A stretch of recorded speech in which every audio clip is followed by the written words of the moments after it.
አርስተ ዜና ብሰዓብቲ እምነት ክርስትና ዝኽበር በዓል ሆሳዕና ኣብ ዝተፈላለዩ ክፋላት ሃገርና ብድሙቕ ተኸቢሩ።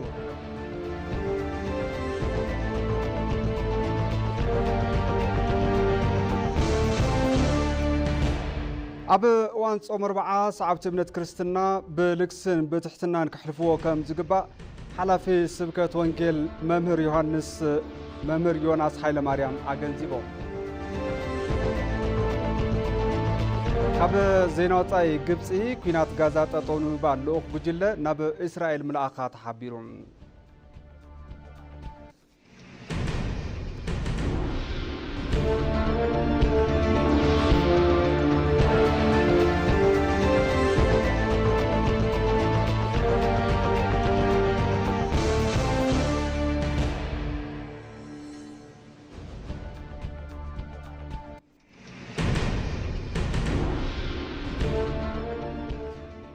ሰላም ጥዕና ብለይ ክቡራት ተመልከቲ ሰዓትና ኣኺሉ ዜናታት ሒዝና መፂና ኣለና ምስ ዜናታት ሓቢረኩም ፀንሕ ኣነ ብርሃን ፍስሃየ ድሕሪ ሓፃር መልእኽቲ ክንራኸብ ኢና።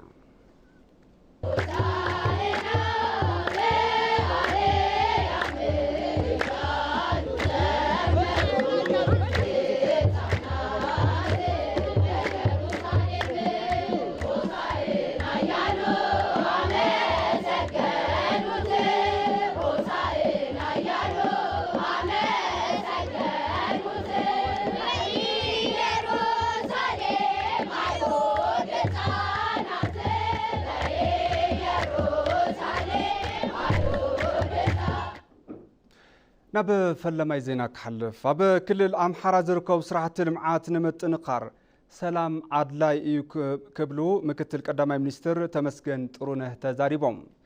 ብምክትል ቀዳማይ ሚኒስትር ተመስገን ጥሩነህ ዝተመርሐ ጉጅለ ልኡኽ መንግስቲ ፌደራልን ላዕለዋይ ጉጅለ ልኡኽ ክልል ኣምሓራን ኣብ ፓርክ ኢንዱስትሪ ኮምቦልቻ ዑደት ኣሳሊጦም። ኣብ እዋን እቲ ዑደት ትካላት መፍረይቲ ፓርክ ኢንዱስትሪ ኮምቦልቻ ካብቲ ክልል ሓሊፎም ንዕቤት ሃገር ዝረብሑ ፍርያታት ብምሉእ ዓቕሚ እናፍረዩ ምዃኖም ተዓዚቦም።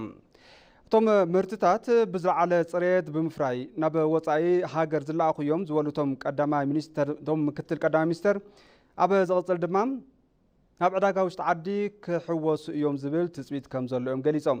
በዚ መሰረት ኣብ ሓፂር እዋን ናብ ስራሕ ዝተመልሰ ፓርክ ኢንዱስትሪ ኮምቦልቻ ኮኑ ካልኦት ስራሕቲ ልምዓት እቲ ክልል ንምጥንኻር ሰላም ወሳኒ ምዃኑ ኣገንዚቦም።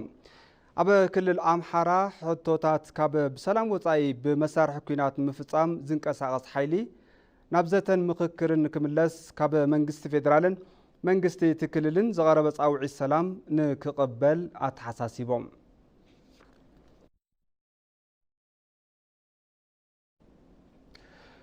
ህፁፅ ሓገዝ ንዘድልዮም ዜጋታት ሰብኣዊ ሓገዝ ተበፃሒ ናይ ምግባር ስራሕቲ ተጠናኺሩ ክቐፅል እዩ ክብሉ ኮሚሽን ኣመራርሓ ስጋኣት ሓደጋ ኣምባሳደር ሽፈራው ተክለማርያም ገሊፆም። እቶም ኮሚሽነር ብሰብ ሰራሕን ተፈጥሮኣውን ሓደጋታት ጉድኣት ንዘጋጠሞም ዜጋታት ዝግበር ደገፍ ተጠናኺሩ ይቐርበሎ ኢሎም። ሰብኣዊ ደገፍ በብርባዕ ዓመት ከም ዝውዛዕ ብምግላፅ ካብ ወርሒ ጥሪ ክሳብ መጋቢት ን6.6 ሚልዮን ዜጋታት ድጋፍ ከም ዝተገብረ ተዛሪቦም። ኣብዚ ሕዚ እዋን እውን ካብ ወርሒ ሚያዝያ ክሳብ ሰነ ልዕሊ 8 ሚልዮን ዜጋታት ዘድሊ ሰብኣዊ ሓገዝ ተበፃሒ ንምግባር ዘኽእል ስራሕቲ ይስራሕ ከም ዘሎ ገሊፆም። እቲ ደገፍ ብምትሕባር መንግስትን መዳርግቲ ኣካላትን ከም ዝፍፀም ድማ ምዝራቦም ግልጋሎት ዜና ኢትዮጵያ ፀብፂቡ።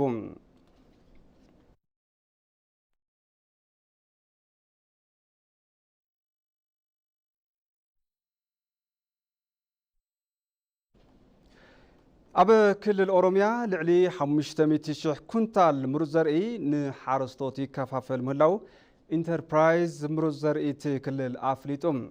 ምክትል ዋና መካየዲ ስራሕቲ ኢንተርፕራይዝ ጫላ ኣበበ ከም ዝሓበርዎ እቲ ኢንተርፕራይዝ ኣብ ክልል ኦሮሚያ ልዕሊ 80 ሚእታዊ ከምኡ ድማ ብብርኪ ሃገር ልዕሊ 60 ሚእታዊ ምሩፅ ዘርኢ ከም ዘቕርብ ሓቢሮም። ብኩታ ገጠም ዝተወደቡ ሓረስቶት ኣብዚ ዓመት ልዕሊ 500,000 ኩንታል ከም ዘፍረ ዝተሓበረ እንትኸውን ካብዚ እቲ 300,000 ኩንታል ፅሩይ ምሩፅ ዘርኢ ንዕደላ ከም ዝተዳለወ ተገሊጹ። ክሳብ ሕዚ ልዕሊ 60,000 ኩንታል ምሩፅ ዘርኢ ንሓረስቶት ከም ዝተኸፋፈለ ኣይተ ጫላ ምግላጾም ግልጋሎት ዜና ኢትዮጵያ ጸብጺብሎም።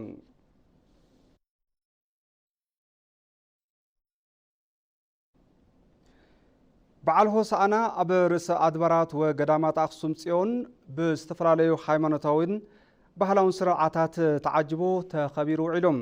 እቲ በዓል በብዓመቱ ብዝተፈላለዩ ስርዓታት ዝኽበር እንትኸውን ሎም ዘመን ድማ ምእመናን ቅድሚ 3 መዓልቲ ጀሚሮም ብበዝሒ ናብታ ከተማ ምእታው ከም ዝጀመሩ ተገሊጹ እዩ።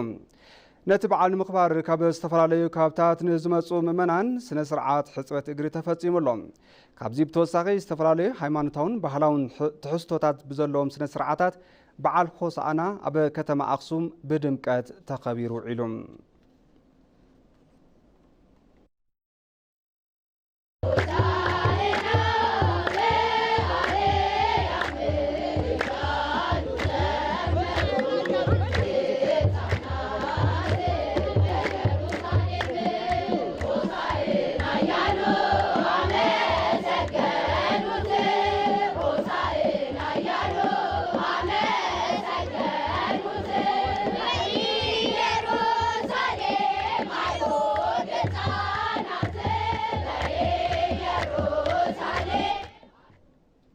ሕዚ ድማ ዝርዝር ዜናታትና ክንከብል ከተማ አዲስ አበባ ኣብ ዝሓፀረ እዋን ዓለም ለኻዊት ተወዳዳሪት ከተማ ንምግባር ለይትን ቀትርን ይስራሕ ምህላው ኣብቲ ስራሕ ዝተዋፈሩ ወገናት ገሊጾም።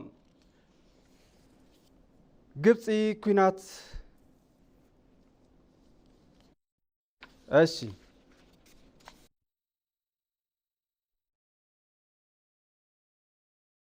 እና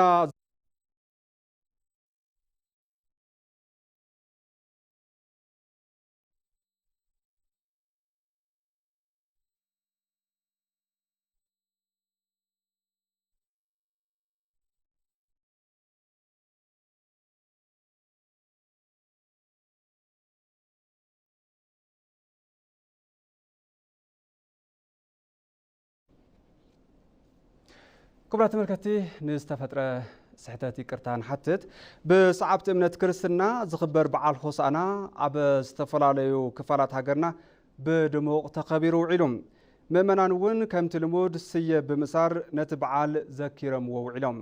ሙሉ ብርሃን ግርማይ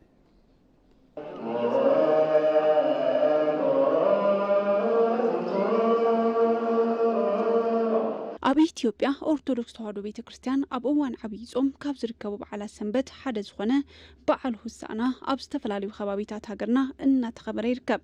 ኢየሱስ ክርስቶስ ናብ ቤተ መቅደስ ኣብ ዝኣተወሉ እዋን ህፃናት ዘንባባ ሒዞም ሕዛ ድሕንና ሆሳዕና በኣርያም እናበሉ ዝተቐበልሉ ዕለት እዩ ሆሳዕና።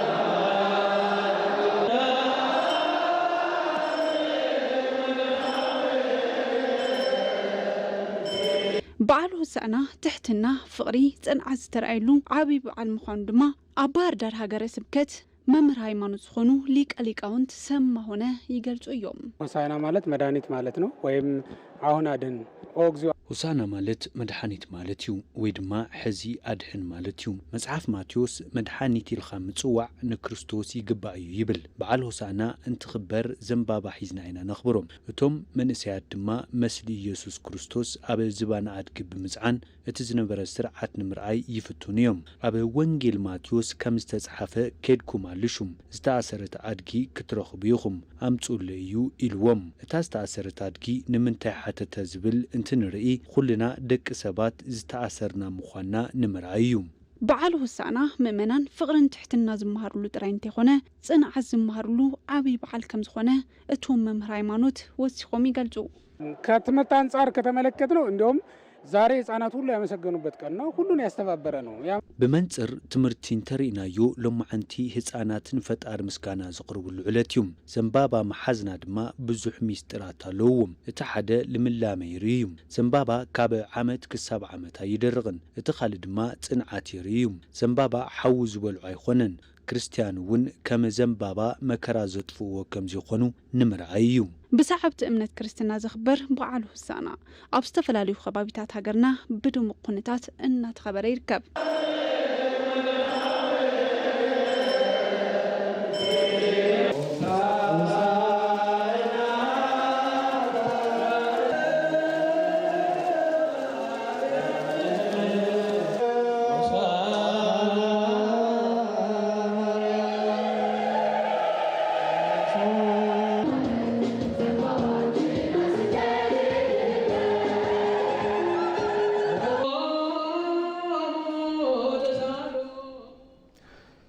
ኣብ እዋን ጾም 40 ወይ ድማ ዓብይ ጾም ሰዓብቲ እምነት ክርስትና ደቂ ሰባት ብምክባር ብልክስን ብትሕትናን ክሕልፍዎ ከም ዝግባእ ኣብ ርእሰ ገዳማት ወኣድባራት ኣክሱም ጽዮን ሓላፊ ስብከተ ወንጌል መምህር ዮናስ ሃይለማርያም ኣገንዚቦም ሰባት ኣብ ልዕሊኦም ክበጽሕ ዘይደልይዎ ሕማቕ ነገር ኣብ ልዕሊ ካልእ ካብ ምፍጻም ክዕቀቡ ይግባእውን ኢሉ በሪሁ ብርሃነ ኣዘራሪቦም ኣሎም።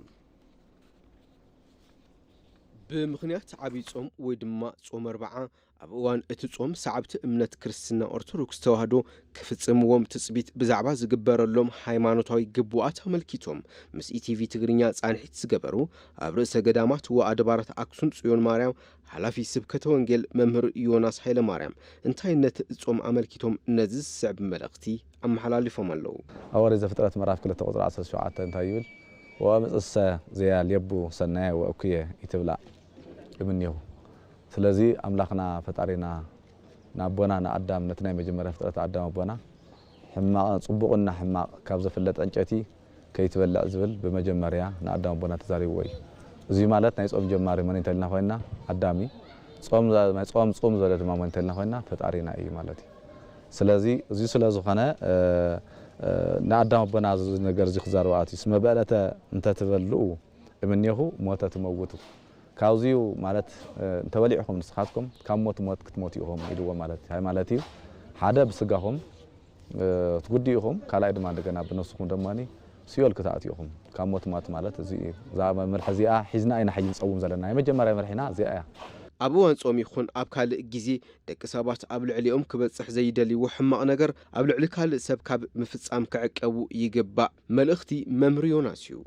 ኣዳም ኣቦና ሓጢኣቱ ጾም ሰዓር ጥራሕ ነይራ በዚኣ ምክንያት 5500 ዓመት ዓለም ኣብ ሲኦል ኣትዩ ክቕመጥ እንከሎ ንሕና ካብዚ ሕዚ ግዜ እንታይ ንመስል ዝብል ነገራት ናብ ህይወትና ዘርዚርና ኣዳም ብጾም ክፍረዶ እንከሎ ንሕና ድማ መሽና እንደገና ድማኒ ኣብዚ ሕዚ ግዜ እዚዩ ታብኡ ወፃኢ ዝኾነ ሓጢኣት ንሰረቕተ ኮይና ንሕሱ እንተኮይና ንዝሙ እንተኮይና ናይ ሰብ ገንዘብ ንበልዕ እንተኮይና ኣብ ማለት እስኪ ኣብ ርእስኻ ክበጽሕ ዘይግብኦ ነገር ሕማቕ ነገር ኣብ ርእሲ ሰብ ንሓስብ እንድሕር ኮይና ይ ክርስቲያን ኢና ንሕና ይ ክርስቲያን ኢና ብስሩ ማለት እዩ። ስለዚ ብኣርኣያ ስላሴ ብናይ ስላሴ መልክዕ ዝተፈጠረ ሰብ ኩሉ ብምሉኡ ማዕረ እዩ ብእግዚአብሔር ዘንዲ ማዕረ እዩ። ንባዕልኻ ወፅሓካ ዘይትደልዮ ነገር ኣብ ደቂ ሰባት ምናይ ዘየድሊ ምዃኑ ፈጣሪና ነገርና እዩ። መጀመርያ ዓበይቲ ሕገጋት ዝበሃላ መጀመርያ ፈጣሪኻ ምፍታዊ ብኻልኣይ ደረጃ ድማኒ ንማንም ሰብ ከም ሂወትካ ምርኣይ። ስለዚ እዚ ስለ ዝኾነ ኣዳም ኣቦና በዞ ዝኒሄ እዚኡ ምክንያት እዩ ተጎዲኡ ኢልና ሓሲብና በዞ ዝኒሄ እዚኡ ሒዝና ይኽንከድ ኣለና። ሰሙናት ዓብይ ጾም ወይ ድማ ጾም 40 ሰዓብቲ እቲ እምነት ደቂ ሰባት ብምኽባር ብልግስን ብትሕትናን ክሕልፍዎ ከም ዝግባእ እቶም ሓላፊ ስብከተ ወንጌል ኣገንዚቦም ኣለዉ። ካብ ናይ ስጋ ውፅኢት ዝኾነ ኩሎም ኢና ክንፀውም ዝግባአና ሓደ። ብኻልኣይ ደረጃ ድማ ጾም ዝበሃል ድማ እንታይ እዩ? ዘለዓለም ጾም ዝበሃል ኣሎ። ጾም ብክልተ እዩ ዝኽፈል። ዘለዓለም ጾም ዝበሃል ኣሎ። ዘለዓለም ጾም ማለት እንታይ ማለት እዩ? ካብ ሕማቕ ስራሕቲ ኩሎም ብምሉእ ምርሓቕ ማለት እዩ። ካልእ ምንም የለን። ካብ ሕማቕ ስራሕቲ ካብ ስርቂ ካብ ሓሶት ካብ ምንቀኝነት ካብ ቅንዓት ካብ ተፈላለዩ ዘለዎ ዘየድልዩ ዘባሃት ዘለዎ ብምሉኦም ካብ ዚኣቶም ምርሓቕ ማለት እዩ። ዘለዓለም ጾም ዝበሃል ዝዓበየ እዚ። ስለዚ ታብ ስጋን ታብ ጸባን ዘለው ኩሎም ዚኣቶም ርሒቕካ ሕማቕ ስራሕቲ ትሰርሕ ተኾንካ ኣብ ጾም ኣይኮነን እዚ ኣብ ጾም ማለት እስኪ ናጾም ይጾም ኣሎ ኺልካ ዚኣቶም ናጾምካ ፍቕሪ ዘይብልካ እንትኾንካ ጾም ኣይኮነን እዚ እዩ። ስለዚ ጾም ማለት ትሕትና እዩ። ጾም ማለት ጠመየ ምልዕ እዩ። ጾም ማለት ዝዓረቐ ምኽዳን እዩ። ጾም ማለት ንሰብ ምሕጓስ እዩ። ጾም ማለት ንሰብ ምድሳት እዩ። ጾም ማለት ምስ እግዚኣብሔር ፈጣሪኻ ምርኻብ እዩ። ስለዚ ጾም ማለት ብተኻእለ መጠን ዓቕምኻ ዝፈቕዶ ጾም ግዜ ክትገብሮ ዝግባእካ ስነ ምግባራት ኩሎም ብምሉኦም ዘለዉ ኣጠቓሊልካ ምግባር ማለት እዩ።